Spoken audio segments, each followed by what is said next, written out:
ইদা মাতাল ইনসানু ইনকাতা আমালুহু ইল্লা মিন সালাস, যখন মানুষ মারা যায় তার সমস্ত আমলের দরজাগুলি বন্ধ করে দেয়, কিন্তু তিনটা আমলের দরজা, তিন শ্রেণীর ব্যক্তি যারা দুনিয়াতে যদি এই তিনটা আমল করে আসে তাহলে তারা মরে যাওয়ার পরেও তাদের কবরের মধ্যে আমল যাওয়া বন্ধ হয় না, অনবরত তাদের কবরের মধ্যে নেকি আমল যেতেই থাকে।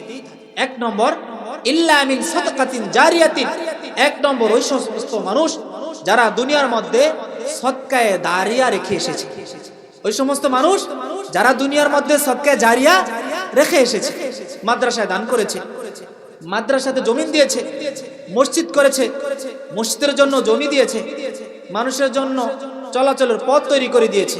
তাহলে যতদিন এই মসজিদ থাকবে, যতদিন মাদ্রাসা থাকবে, যতদিন এই পথ থাকবে, ততদিন এই পথে যত মানুষ উপকৃত হবে প্রত্যেকটা সওয়াব তার কবরের মধ্যে উপস্থিত থাকবে। তাহলে সদকায়ে জারিয়ার নেকি মরার পরেও যায়। দ্বিতীয় নম্বর আল্লাহ রাসূল বলেন আও ইলমুন ইউনতাফাউ বিহি, এমন এলেম, তিনি এমন এলেম শিক্ষা করেছে, এমন জ্ঞান শিক্ষা করেছে, কোরআন হাদিসের এমন এলেম শিক্ষা করেছে যেই এলেম তিনি মরে যাওয়ার পরেও দুনিয়ার মধ্যে বিদ্যমান। তিনি আলেম ছিলেন, তিনি তাবলিগে গিয়ে বিভিন্ন মানুষদেরকে তাবলিগমুখী করেছেন, চরমনায় গিয়ে বিভিন্ন মানুষদেরকে চরমনায়মুখী করেছেন। তাহলে তিনি মরে যাওয়ার পরে তিনি যে কষ্ট করে দাওয়াত ও তাবলিগমুখী মানুষগুলা করলো, চরমনায়মুখী করলো, দ্বীনমুখী করলো, মাদ্রাসামুখী করলো, মরে যাওয়ার পরেও তিনি যে সমস্ত জিনিসগুলা রেখে গেলেন, এই সমস্ত জিনিসগুলা যতদিন পর্যন্ত বাকি থাকবে ততদিন পর্যন্ত তার কবরের মধ্যে সব উপস্থিত থাকবে, যতদিন পর্যন্ত তার ছাত্র থাকবে, যতদিন পর্যন্ত ওই যে তাবলিগের কাজের সাথে জড়িত হয়েছে ততদিন পর্যন্ত তার কবরের মধ্যে সব উপস্থিত থাকবে। তাহলে এলেম এমন একটা জিনিস, মরার পরেও কবরের মধ্যে শুয়ে শুয়ে কি পাওয়া যায়? নেকি পাওয়া যায়। এজন্য আমাদের ইলমে দ্বীন শিক্ষা করতে হবে, ইলমে দ্বীন আমাদের হাসিল করতে হবে। আমরা যখন মারা যাব তখন আমাদের জন্য তিন শ্রেণীর মানুষ আমাদের জন্য সুপারিশ করবে। অনেক সময় দেখা যাবে আমার নেক আমল ভালো না, আমি ভালো আমল করতে পারি নাই, দুনিয়াতে আমি খারাপ কাজ করেছি, গুনাহ আর গুনাহ, মানুষের সাথে ভালো ব্যবহার নয়, কোরআন হাদিস তো দূরের কথা, এগুলো শিখি নাই, এজন্য হাসরের ময়দানে গিয়ে আমি আটকা পড়ে গেলাম। তখন আমার জন্য কয় শ্রেণীর মানুষ সুপারিশ করবেন? তিন শ্রেণীর। আল্লাহর রাসূল বলেন ইয়াশফাউ ইয়াউমাল কিয়ামাতি সালাসাতুন, কিয়ামতের মাঠে তিন শ্রেণীর লোককে আল্লাহ তাআলা সুপারিশ করার জন্য পারমিশন দিবেন, সুযোগ দিবেন, অনুমতি দিবেন। আল্লাহর রাসূল বলেন এক নম্বর আল আম্বিয়াউ, এক নম্বর হচ্ছে নবীরা, এরা তাদের উম্মতের জন্য কিংবা মানুষের জন্য সুপারিশ করবে। যেই আটকা পড়বে তাকে জান্নাতে কিভাবে নেওয়া যায়, জাহান্নাম থেকে কিভাবে মুক্তি দেওয়া যায়, এই ব্যাপারে সমস্ত নবীগণ সুপারিশ করবে। আল্লাহ রাসূল বলেন দ্বিতীয় নম্বর সুপারিশ করবে কারা? সুম্মাল উলামাউ, অতঃপর সুপারিশ করবে যারা আলেমে দ্বীন, যারা পৃথিবীর মধ্যে ইলমে দ্বীন শিক্ষা করেছে, পৃথিবীর মধ্যে যারা দ্বীনি ইলম অর্জন করেছে, তাদেরকে আল্লাহ তাআলা কিয়ামতের মাঠে, তাদেরকে আল্লাহ তাআলা হাসরের মাঠে সুপারিশ করার পারমিশন দিবেন। আমরা যারা আটকা পড়ব তাদের জন্য ওই আলেমে দ্বীন, তাদের জন্য মসজিদের ইমাম সাহেব, তাদের জন্য মাদ্রাসার মুতামিম সাহেব আমাদের জন্য সুপারিশ করবে। এজন্য আলেমে দ্বীনের দাম বেশি না কম? অনেক বেশি, কিন্তু আমরা তো তাদেরকে দাম দেই না। তারা যদি আমাদেরকে কিছু বলতে চায়, দ্বীনের পথে দাওয়াত দিতে চায়, তখন আমরা তাদেরকে ধমক দিয়ে বলি ভাই আপনার কথা আপনি রাখেন। মসজিদ থেকে যখন হুজুররা যায় বাড়িতে, বাসায় আছেন নিও, বাড়িতে নাই, ওই ছোট্ট বাচ্চারই দিয়ে বলে বাড়িতে নাই। হুজুর দাঁড়ায় থাকে ঘরের সামনে, কোনো দাম নাই।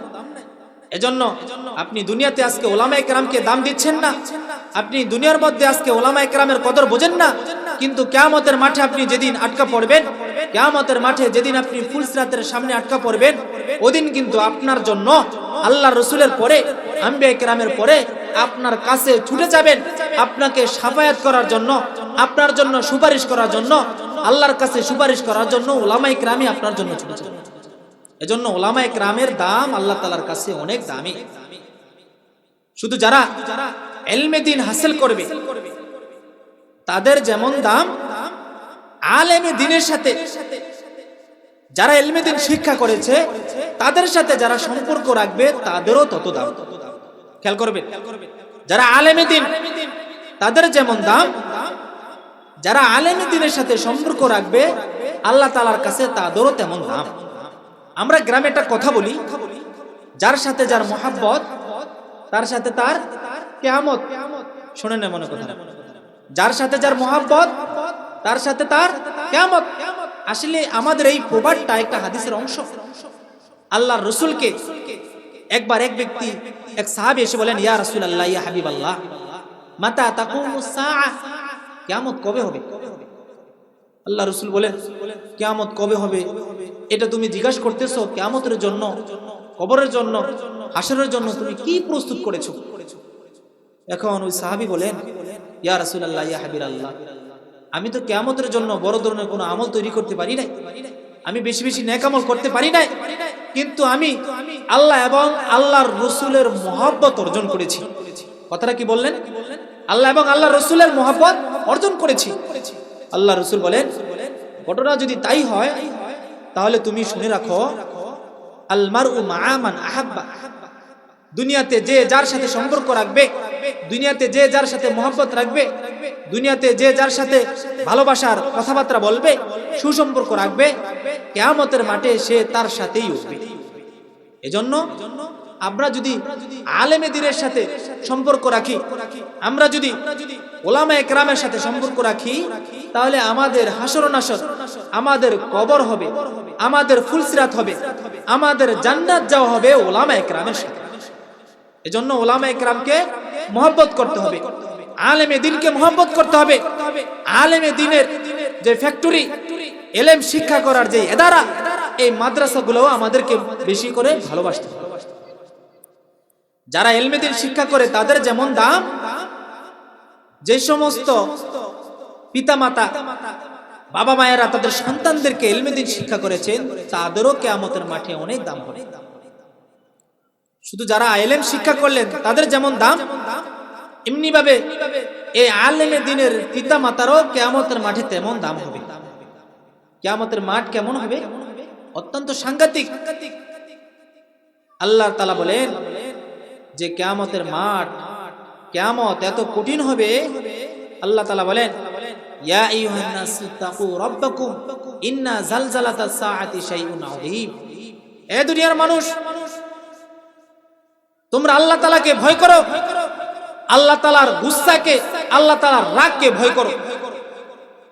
যেদিন কিয়ামতের মাঠ অত্যন্ত ভয়ঙ্কর হবে, কিয়ামতের দৃশ্য অত্যন্ত কঠিন হবে, ওই দিনের তোমরা ভয় করো। কেমন কঠিন হবে? আল্লাহ তাআলা নিজেই বলেন, ইয়াউমা তারাউনাহা তাযহালু কুল্লু মুরদিআতিন আম্মা আরদাআত ওয়া তাদাউ কুল্লু যাতি হামলিন হামলাহা। দুনিয়ার মধ্যে যে সমস্ত মায়েরা তাদের দুধের শিশু ছিল, একটু আগে যাকে দুধ পান করিয়েছে, যখন কিয়ামত আরম্ভ হবে ওই দুধের শিশুর কথা ভুলে যাবে। ওয়া তাদাউ কুল্লু যাতি হামলিন হামলাহা। দুনিয়ার মধ্যে যে সমস্ত মায়েরা গর্ভ অবস্থায় ছিল, পেটের মধ্যে সন্তান ধারণ করেছে, যখন কিয়ামত শুরু হবে সঙ্গে সঙ্গে তার গর্ভ থেকে, পেট থেকে বাচ্চাটা আমনে আমনে ছুটে জমিনের মধ্যে পড়ে যাবে। এত ভয়ঙ্কর হবে কিয়ামতের মাঠ। আল্লাহর রাসূলকে আল্লাহ তাআলা বলেন, রাসূল, হাবিব, বন্ধু, শুধু তাই নয়, কিয়ামতের মাঠের মধ্যে, কিয়ামত যে সময় হবে আপনি সমস্ত মানুষগুলা দেখবেন মাতালের মতো। অতারান নাসা সুকারা, আপনি সমস্ত মানুষকে দেখবেন মাতাল। আল্লাহ তাআলা বলেন, রাসূল, আসলে কিন্তু তারা মাতাল থাকবে না। আল্লাহ তাআলার আযাব এত কঠিন, আল্লাহ তাআলার গজব এত কঠিন, এই কারণে তারা মাতালের মতো হয়ে গিয়েছে। আল্লাহ তাআলা অন্য এক আয়াতের মধ্যে বলেন যে বৃষ্টির মধ্যে, ঝড়ের মধ্যে, তুফানের মধ্যে একটা পাখি বৃষ্টিও পরে জ্বর হয়, তখন তিনি ওই ঢালে যায়। ওই ঢালে যাওয়ার পরে ওখানেও বাতাসের গতির কারণে ঢাল খুব হেলাদুলা করে, ওখানেও পাখিটা বসতে পারে না। আবার অন্য ঢালে যায়, ওখানেও বসতে পারে না। অন্য ঢালে যায়, ওখানেও বসতে পারে না। কি এক কঠিন পরিস্থিতির মধ্যে থাকে পাখিগুলি। আল্লাহ তাআলা বলেন ইয়াউমা ইয়াকুনুন নাসু কাল ফারাশিল মাবসুত, ওই সময় কিয়ামতের মাঠ যে সময় আরম্ভ হবে, কিয়ামত যে সমস্ত শুরু হবে, ওই সময় মানুষগুলো হবে ছিটা বিছা পাখির মতো, আর পাহাড়গুলো হবে পশমের মতো। যেমন পশম তুলা বাতাসের সাথে উড়ে উড়ে যায়, সমস্ত পাহাড়গুলো এমন উড়ে উড়ে যাবে। এত কঠিন হবে কিয়ামতের মাঠ। শুধু তাই নয়, যখন হাসরের ময়দান শুরু হয়ে যাবে, দুনিয়ার মধ্যে আমরা যাদেরকে মহব্বত করি, যাদের জন্য আল্লাহ বলে গেলাম, যাদের জন্য নামাজ ছাড়লাম, যাদের জন্য হারাম খাইলাম, যাদের জন্য দ্বীনকে দূরে রাখলাম, যাদের জন্য রাসূলের সুন্নাতকে মানলাম না, তারা কিয়ামতের মাঠে কেউ আমার কাছে আসবে না, সবাই আমার কাছ থেকে দূরে সরবে। কেউ আমাকে সান্ত্বনা দিবে না, কেউ আমার খোঁজ খবর নিবে না। ইয়াউমা ইয়াফিরুল মারউ মিন আখি ওয়া উম্মিহি ওয়া আবি ওয়া সাহিবাতিহি ওয়া বানি লিকুল্লি ইমরিইম মিনহুম ইয়াউমা ইযিন শাআনুন ইউগনি। আল্লাহ তাআলা বলেন কিয়ামতের মাঠ এত কঠিন হবে, সেদিন মানুষ তার ভাই থেকে পলায়ন করবে, মানুষ তার মা থেকে পলায়ন করবে, মানুষ তার বাবা থেকে পলায়ন করবে, মানুষ তার স্ত্রী থেকে পলায়ন করবে, মানুষ তার সন্তান থেকে পলায়ন করবে। সমস্ত মানুষগুলা একটা পেরেশানির মধ্যে বিধিব্যস্ত থাকবে। আল্লাহ তাআলা আরেক আয়াতের মধ্যে বলেন ওয়ালা ইয়াসআলু হামিমুন হামিমা, দুনিয়ার মধ্যে কোনো বন্ধু কোনো বন্ধুকে ছাড়া বাঁচে না। সমস্ত বন্ধুরাই একে অপরের সাথে আড্ডা দেয়। আড্ডা দিতে গিয়ে নামাজ ছাড়লো, আড্ডা দিতে গিয়ে রোজা ছাড়লো, আড্ডা দিতে গিয়ে সমস্ত দিনই কাজগুলা ছাড়লো, রাসূলের সুন্নাত ছাড়লো, দাড়ির মধ্যে বেলেট লাগাইলো, বন্ধুর মহব্বতে বান্দির মহব্বতে, যার জন্য পৃথিবীর মধ্যে হাত কাটে পাও কাটে, এমনকি গলা পর্যন্ত দড়ি দেয়, এমন আদরের বন্ধু মহব্বতের বন্ধু কিয়ামতের মাঠে আপনাকে জিজ্ঞাসা করবে না। ওয়ালা ইয়াসআলু হামিমুন হামিমা, কেউ কাউকে জিজ্ঞাসা করবে না। তাফসীরের ভিতরে আসছে, আমাদের হয়তো ধারণা হতে পারে ওই সমস্ত মানুষগুলো আল্লাহ তাআলা জমা করবেন, আগের মানুষ পরের মানুষ, হযরত আদম আলাইহিস সালাতু ওয়াস সালামকে নিয়ে আমাদের শেষ নবী পর্যন্ত যত মানুষ দুনিয়ার মধ্যে এসেছে, সমস্ত মানুষই কিয়ামতের মাঠে উপস্থিত হবে, হাসরের ময়দানে উপস্থিত হবে। এখন আমাদের ধারণা হয়তো মানুষের চাপে ভিড়ে আমাদের বন্ধু বান্ধবের সাথে, যাদের সাথে মহব্বত ছিল, লেনদেন ছিল, তাদের সাথে দেখা হবে না, এমনটা আমাদের ধারণা আসতে পারে। স্বাভাবিক কোন একটা মিছিলে গেলে, একটা মিটিং এ গেলে, ইজতেমার মাঠে গেলে, বড় কোনো অনুষ্ঠানে গেলে আমরা বন্ধুর নাগাল হারিয়ে ফেলি। চাপের ঠেলায় বন্ধু চলে যায় একদিকে, আমি চলে যাই আরেকদিকে। তখন আমাদের ধারণা হতে পারে হাসরের ময়দানে হয়তো কারোর সাথে দেখা হবে না, নাও হতে পারে। তাফসীরের কিতাবের ভিতরে আসছে আল্লাহ তাআলা কোনো না কোনো ভাবেই যার সাথে আপনার দুনিয়ার মধ্যে মহব্বত ছিল, যার সাথে আপনার ভালোবাসা ছিল, যার জন্য আপনি আল্লাহকে দূরে রাখলেন, রাসূলকে দূরে রাখলেন, ইলমে দ্বীন হাসিল করলেন না, ইলমে দ্বীন যারা হাসিল করেছে তাদেরকে মহব্বত করলেন না, তাদেরকে আল্লাহ তাআলা কোনো না কোনো ভাবে আপনার মুখোমুখি করেই দিবে। এই কথা বোঝানোর জন্য তুই এদের জন্যই দুনিয়াতে আমাকে ভুলে গিয়েছিলি, এদের জন্য আমার রাসূলকে ভুলে গিয়েছিলি, এদের জন্য উলামা ইকরামকে ভুলে গিয়েছিলি, আজ আমি তাদের আর তোর সামনাসামনি করে দিলাম, মুখোমুখি করে দিলাম, এবার দেখ এই বন্ধু তোর কতটুকু কাজে আসে। এজন্য ওই দিন আমার কোনো বন্ধু কাজে আসবে না, সবাই আমার কাছ থেকে পলায়ন করবে। আজ আমরা নেতার জন্য পাগল, আজ আমরা লিডারের জন্য পাগল। নেতা যদি বলে এখন দিন, আমরা বলি দিন। নেতা যদি বলে রাত, আমরা রাত। নেতা বলল লাগা, শেষ, ঘরবাড়ি শেষ। নেতা বলল ধর, শেষ। যা বলল তাই করলেন। নেতার জন্য শহীদ পর্যন্ত হলেন। ওই নেতাও কিয়ামতের মাঠে আপনাকে জিজ্ঞেস করবে না, আপনার জন্য কাঁদবে না। অথচ দুনিয়ার মধ্যে যদি একটু সমস্যা হয়, একবার যদি ঠইকা যান, নেতাই আপনাকে সান্ত্বনা দেয়, এইবার পাস নাই, আগামী বছরে যদি আমি হতে পারি তোকে ওই রাস্তার কন্ট্রাক্টদারি দিব, ওই প্রজেক্টের কন্ট্রাক্টদারি দিব, ওই ভবনের কন্ট্রাক্টদারি দিব। আজ তুই চিন্তা করিস না, তুই একটু শান্ত থাক, একটু অপেক্ষা কর, আগামী বছর ক্ষমতা আসলেই তোকে আমি এমন করব। তাহলে দুনিয়ার মধ্যে যেই নেতা আমাকে সান্ত্বনা দেয়, দুনিয়ার মধ্যে যেই নেতা আমার খোঁজ খবর নেয়, কিন্তু কিয়ামতের মাঠে এই নেতাও আমার কাছে আসবে না। সমস্ত নেতা পলায়ন করবে তার কর্মী থেকে, কর্মীরা পালায়ন করবে নেতা থেকে।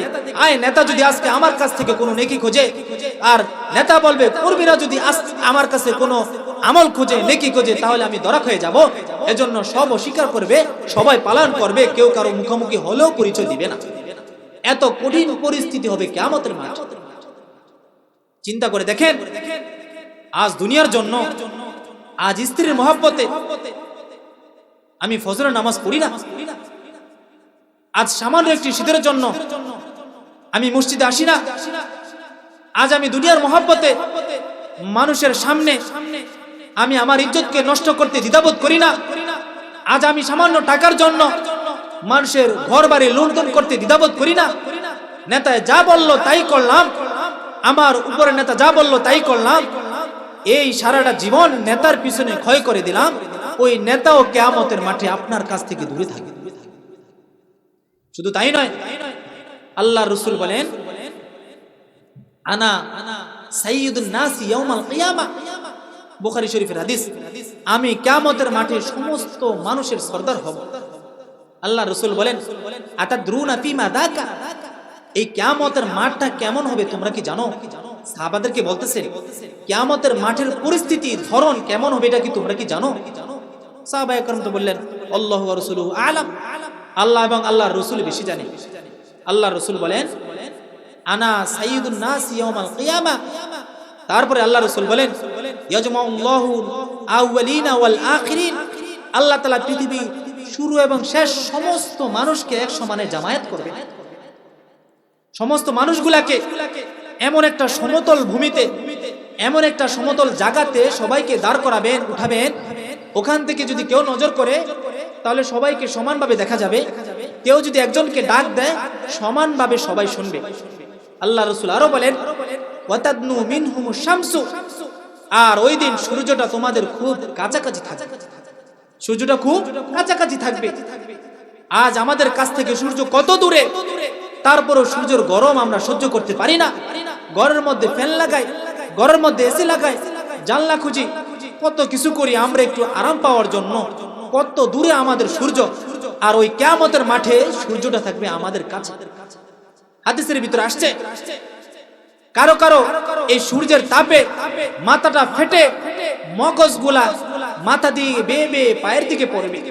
কারো মগজ হবে হাঁটু পর্যন্ত, কারো মগজ ঘাম হবে কোমর পর্যন্ত, কারো ঘাম হবে গলা পর্যন্ত, কেউ বা এই ঘামের মধ্যে হাবুডুবু খাবে। এত কঠিন পরিস্থিতি হবে কিয়ামতের মাঠ। সমস্ত মানুষগুলা বলা বলি করতে লাগবে, আজকে কি আমাদের সুপারিশ করার মতো কোনো মানুষ নাই? কলা বাদুন নাসি লিবাসিন, একে অপরকে বলবে, আমাদের আদিপিতা হযরতে আদম আলাইহিস সালাতু ওয়াস সালামের কাছে চলো। সে তো পৃথিবীর সর্বপ্রথম মানুষ, সর্বপ্রথম নবী। আল্লাহ তাআলা তাকে নিজ হাত দ্বারা সৃষ্টি করেছেন। তার কাছে চলো। তার কাছে গিয়ে আমরা সবাই আমরা অনুরোধ করব, সে আল্লাহ তাআলার কাছে সুপারিশ করবে, তারপরে আমাদের হিসাব নিকাশের কাজ শুরু হয়ে যাবে। এই কথা বলে সমস্ত মানুষগুলা হযরতে আদম আলাইহিস সালাতু ওয়াস সালামের কাছে যাবেন। আদম আলাইহিস সালাতু ওয়াস সালামের কাছে গিয়ে বলবেন, আনতা আদম, আনতা আবুল বাশার, আপনি আদম, আপনি পৃথিবীর সমস্ত মানুষের পিতা। খলাকাকাল্লাহু বিয়াদিক, আল্লাহ তাআলা আপনাকে আল্লাহ তাআলার নিজ হাত দ্বারা সৃষ্টি করেছেন, অতঃপর আপনার ভিতরে রূহ দান করেছেন। আপনি পৃথিবীর সর্বপ্রথম নবী, সর্বপ্রথম মানুষ। আপনার মর্যাদা আল্লাহ তাআলার কাছে অনেক। এজন্য আপনি যদি আল্লাহ তাআলার কাছে সুপারিশ করেন, আল্লাহ হয়তো সুপারিশ কবুল করবে। আমরা যেই হালতে আছি, যে পেরেশানির মধ্যে আছি, যে আযাবের মধ্যে আছি, আপনি তাড়াতাড়ি গিয়ে আল্লাহ তাআলার কাছে সুপারিশ করেন, আল্লাহ তাআলা যেন আমাদেরকে এই আযাব থেকে মুক্ত দান করেন। জলিল কদর পয়গম্বর, পৃথিবীর সর্বপ্রথম নবী কি উত্তর দেয় শুনেন।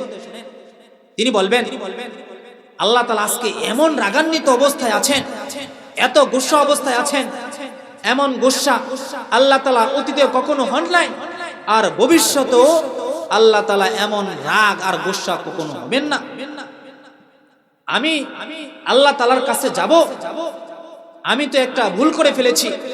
জান্নাতে প্রবেশ করার পরে, জান্নাতে ঢোকার পরে আল্লাহ তাআলার আদেশ ছিল নিষিদ্ধ ফল না খাওয়া, নিষিদ্ধ ফলের কাছে না যাওয়া। আমি কিন্তু শয়তানের ধোকায় পড়ে আমি আল্লাহ তাআলার এই হুকুমের বিপরীত কাজটা করেছি। আজ যদি আল্লাহ তাআলা আমাকে জিজ্ঞাসা করে, তোমাকে হুকুম করেছিলাম ওয়ালা তাকরাবা মিন হাদি শাজারাতা ফাতাকুনা মিনাজ জালিমিন, তুমি এই নিষিদ্ধ গাছের কাছেও যাবা না, তুমি আমার কথাকে অমান্য করে নিষিদ্ধ গাছের ফল খেয়েছো, আজ তুমি আমার এই কথার জবাব দাও। এই কথা বলে যদি আল্লাহ তাআলা আমাকে পাকড়াও করে, তাহলে আমি আদমের বাঁচার উপায় নাই। আজকে আল্লাহ তাআলা অনেক গরম, ইযহাবু ইলা গায়রি ইযহাবু ইলা নূহ, তোমরা অন্য নবী অর্থাৎ হযরতে নূহ আলাইহিস সালাতু ওয়াস সালামের কাছে যাও, তিনি পৃথিবীর সর্বপ্রথম রাসূল, তার মান মর্যাদা আল্লাহ তাআলার কাছে অনেক বেশি। হয়তো তিনি যদি আল্লাহ তাআলার কাছে সুপারিশ করে, হয়তো আল্লাহ তাআলা তার সুপারিশ গ্রহণ করবে। আবার সমস্ত মানুষগুলা পিপিলিকার মতো দলবদ্ধ হয়ে হযরতে নূহ আলাইহিস সালাতু ওয়াস সালামের কাছে আসবে।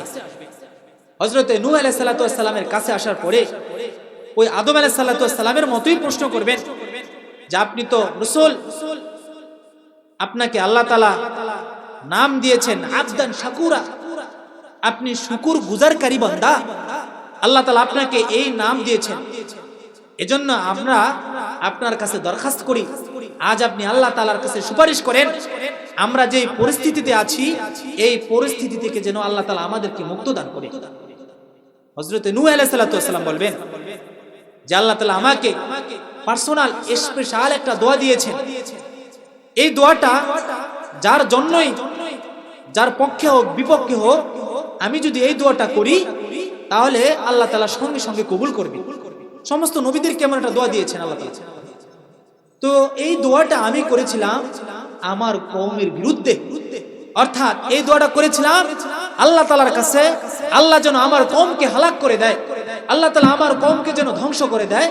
আমি ওই পার্সোনাল দোয়াটা আমি করেছিলাম আমার কওমের বিপরীত, আমার কওমের বিরুদ্ধে। আজ যদি আল্লাহ তাআলা আমাকে বলেন নূহ, আমি আমার মন্দা বানালাম কষ্ট করে, সে আমার উপরে ঈমান আনে না, তারপর আমি খাওয়াই, তারপর আমি তাকে পালাই, তারপরে আমি তার সমস্ত জিনিসগুলা ঠিকঠাক রাখি, সাধারণ তোমার কথা না মানার কারণে, তোমার যে দাওয়াত, এই দাওয়াত গ্রহণ না করার কারণে তুমি আজ রাগ করে আমার কাছে দোয়া করেছিলে তাদেরকে ধ্বংস করার জন্য, কিন্তু আমার পূর্বের ওয়াদা অনুযায়ী যে তুমি যেই দোয়া করবা ওই দোয়াটা আমি কবুল করব, এজন্য আমি তোমার দোয়াকে কবুল করে সমস্ত আমার বান্দাকে আমি ধ্বংস করে দিলাম, এই কাজ তুমি কেন করলা?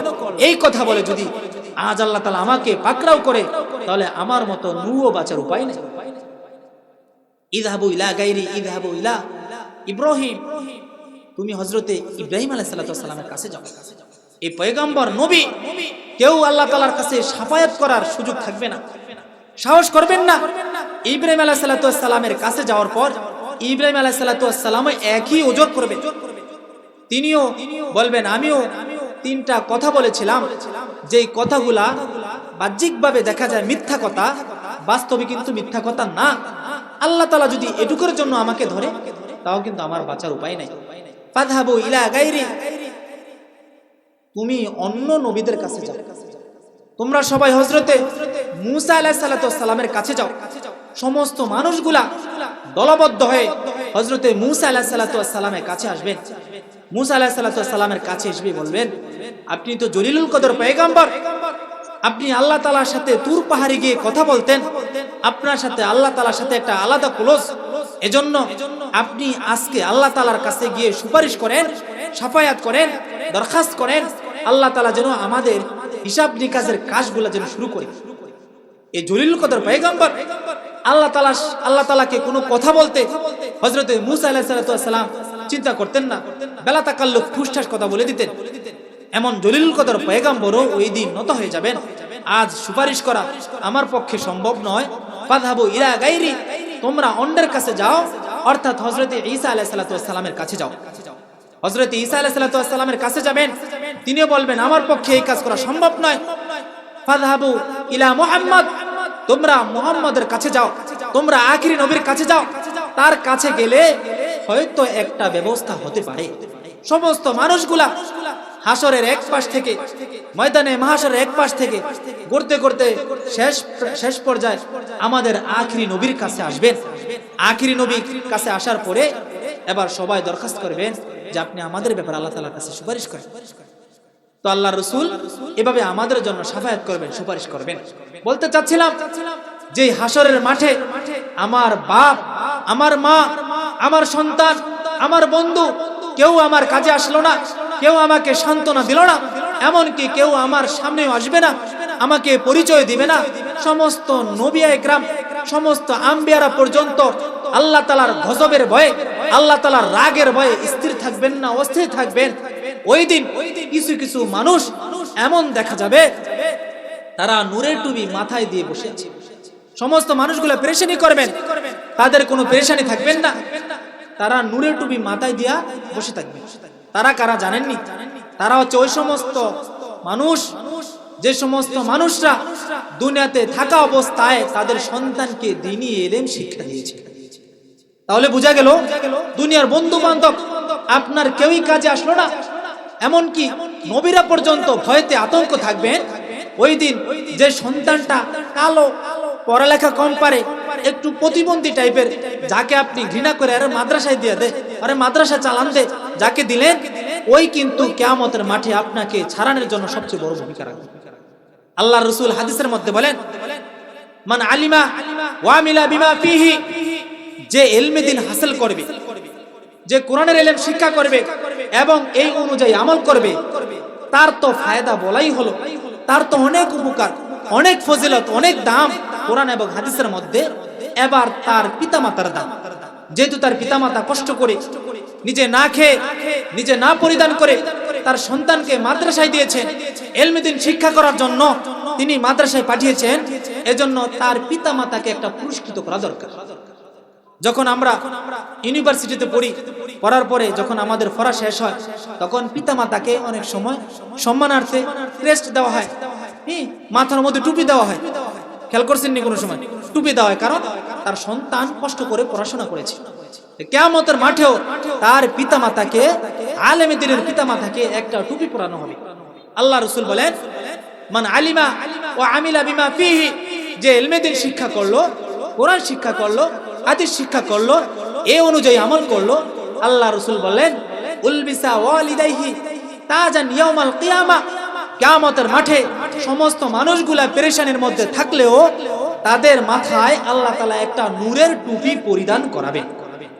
এজন্য আমরা সিদ্ধান্ত নেই আমাদের সন্তানকে আমরা ইলমে দ্বীন শিক্ষা করাবো, হাফেজ বানাবো। আল্লাহ রাসূল এক হাদিসের মধ্যে বলেন, যিনি কোরআনের হাফেজ তাকে বলবেন ইকরা, তুমি কোরআন পড়ো। পৃথিবীর মধ্যে যেমন তারতিল সহকারে সুন্দর করে তুমি কোরআন পড়তা, তুমি আজকে কোরআন পড়ো। তুমি একটি আয়াত পড়বা, তোমার একতলা প্রফেশন হবে। একতলা পড়লে তোমার এক ধাপ আগাবা, একতলা এক আয়াত পড়লে তুমি এক ধাপ আগাবা। এই জন্য যেখানে তোমার কোরআনের আয়াত পড়া শেষ হবে ওটাই তোমার স্থান। এজন্য তার সম্মান কত বুলন্দ। এজন্য যেমনি হোক আমাদের কোনো না কোনো ভাবে আলেমে দ্বীনের সাথে সম্পর্ক রাখা লাগবে। আল্লাহ রাসূল এক হাদিসের মধ্যে বলেন, কোন আলিমান, তুমি আলেম হও, ইলমে দ্বীন শিক্ষা করো। কপাল খারাপ, মাদ্রাসায় পড়তে পারি নাই, বুঝি নাই, মাদ্রাসায় পড়ার সুযোগ হয় নাই, আল্লাহ তাআলা নসিব রাখে নাই, তাহলে তুমি কি করো? আও মুতাআল্লিমান, অথবা আলেমের ছাত্র হও। কোন আলিমান, আলেম হও। দ্বিতীয় অপশন আও মুতাআল্লিমান, অথবা তুমি আলেমের ছাত্র হও। কপাল খারাপ, তাও হইতে পারি নাই। আও মুহিব্বান, 3 নম্বর অপশন হচ্ছে তুমি কমপক্ষে আলেমকে ভালোবাসো। তারপরে আল্লাহ রাসূল বলেন আও মুস্তামিআন, অথবা অন্য রায়াতে আসছে আও মুত্তাবিআন, আলেমের ইত্তেবা করো অথবা আলেমের কথাকে শোনো। তাহলে 1 নম্বর অপশন কোন আলেমান, আলেম হওয়া। 2 নম্বর আলেমের ছাত্র হওয়া। 3 নম্বর আলেমকে মোহাব্বত করনেওয়ালা হওয়া। 4 নম্বর তুমি আলেমের কথাকে শোনো কিংবা আলেমের অনুসরণ অনুকরণ করো। এই 4 অপশন ছাড়া আমাদের আর কোনো বাঁচার উপায় নাই। যেমনি হোক, যেভাবেই হোক, কোনো না কোনো ভাবে আলেমের সাথে আমার সম্পর্ক থাকা লাগবেই। আল্লাহ রাসূল বলেন ওয়ালা তাকুনিল খাবিস, এই যে 4টা অপশন বলা হলো, আলেম হও, আলেমের ছাত্র হও, আলেমকে মোহাব্বতকারী হও, আলেমের ইত্তেবা অনুসরণ অনুকরণকারী হও। এই 4 অপশন ছাড়া 5 নম্বরটার মধ্যে কিন্তু যাও না। ওয়ালা তাকুনিল খামিস, আল্লাহ রাসূল বলেন 5 নম্বর হও না। তুমি যদি 5 নম্বর হও পাতাহলি হালাক হয়ে যাবে। তুমি যদি 5 নম্বর অপশন গ্রহণ করো, 5 নম্বর যে অপশন ওটা যদি গ্রহণ করো তাহলে তুমি ধ্বংস, তোমার জন্য ধ্বংস অনিবার্য। এজন্য 5 নম্বর হচ্ছে আলেম বিদ্বেষী হওয়া। আলেমকে তো মহব্বত করা দূরের কথা, আলেম বিদ্বেষী হওয়া। আলেমকে ভালো জানে না। আলেমকে যদি মহব্বত না করেন, আলেমকে যদি মন থেকে ঘৃণা করেন, তাহলে কিন্তু আপনার মরার সময় ঈমান নসিব হবে না। আলেমকে যদি মন থেকে ঘৃণা করেন তাহলে আপনার মরার সময় ঈমান নসিব হবে না। খেয়াল করবেন, আলেম যে দামি হয়েছে কি কারণে? আল্লাহ তাআলার একটা সিফত আছে, গুণ আছে আলেম, আলিমুম বিদাতিস সুদূর। আল্লাহ তাআলার একটা গুণ কি? জাননেওয়ালা, জানে। তো ওই জন্য আল্লাহ তাআলার একটা গুণ, আল্লাহ তাআলার একটা সিফত, এই সিফতটাই আল্লাহ তাআলা নবীদেরকে দিয়েছেন, ইলম। আর ওই নবীরা ওয়ারিস হিসাবে দিয়েছেন উলামায়ে কেরামকে। তাহলে যে ব্যক্তি আলেমকে অবজ্ঞা করলো, আলেমকে কষ্ট দিল, মানে আল্লাহর রসুলকে কষ্ট দিল। আর যে আল্লাহর রসুলকে কষ্ট দিল সে যেন আল্লাহকে কষ্ট দিল। আর আপনি আল্লাহকে কষ্ট দিয়ে জান্নাত পাবেন, এত সস্তা? হযরতে মূসা আলাইহিস সালামকে যখন নদীর মধ্যে ছেড়ে দিয়েছেন তার মা, সংক্ষেপ বলি, আলেমকে মন থেকে মহব্বত করার উপকার আর আলেমকে মন থেকে ঘৃণা করার ক্ষতি একটু বলি। যখন ছেড়ে দিয়েছেন তখন বিবি আসিয়ার যে সমস্ত দাসীরা ছিলেন তারা ওই ঘাটে ধোয়া পোছার কাজ করছেন, আর দেখে নদীর মধ্যে দিয়ে একটা বাক্সা ভেসে যাচ্ছে। তখন আসিয়ার যে সমস্ত দাসী ছিল তারা ওই বাক্সাটাকে আনলেন। বাক্সটাকে আনার পরে এবার খোলার চিন্তা ভাবনা করলেন যে বাক্সটা খুলি, দেখি বাক্সার মধ্যে কি আছে।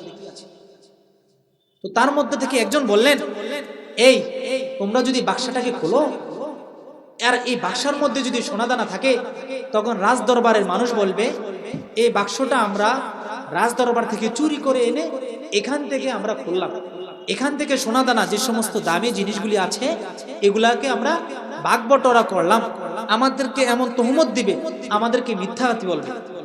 এজন্য খোলা টোলার দরকার নাই, এই বাক্স সহকারে যেহেতু আমরা বিবি আসিয়ার দাসী, তার কাছে নিয়ে যাই, এটা তার কাছে পৌঁছে দেয়, আবার খোলার পরে যা থাকুক এটা সে বুঝবে।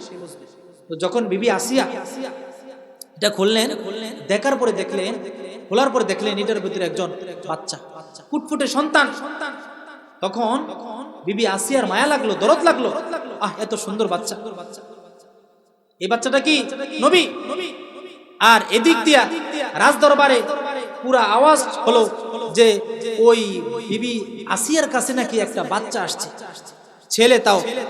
আর তাদের তো আইন ছিল ছেলে হলে তাকে হত্যা করে দেওয়া। তো সবাই জল্লাদ চলে আসছে। আসার পরে এবার বিবি আসিয়াকে বললেন, বাচ্চাটা দেন, আমরা বাচ্চাটাকে হত্যা করে দিই। যেহেতু সরকার আমাদেরকে নির্দিষ্ট করেছেন, আমাদেরকে বেতন দেন শুধু ছেলেকে হত্যা করার জন্য, এই সমাজের মধ্যে দেশের মধ্যে যত ছেলে হবে তাদেরকে হত্যা করার জন্য। উনি যেহেতু ছেলে তাহলে তাকেও হত্যা করে, এটা আমাদের দায়িত্ব। তো বিবি আসিয়া বললেন, ওনার প্রতি আমার মায়া লাগে, আমি ওনাকে তোমাদের কাছে দেব না, আমি ওনাকে রাখবো।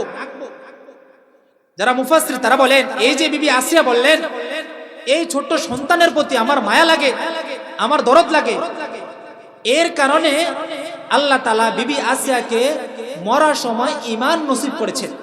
কারণ এই ছোট সন্তান হচ্ছে নবী, তার ভিতরে আল্লাহ তাআলা ইলম দিয়েছেন। এজন্য তিনি যারা আলেম, যিনি নবী, তাকে বলেছেন ওর প্রতি আমার মায়া লাগে, ওর প্রতি আমার মহব্বত লাগে।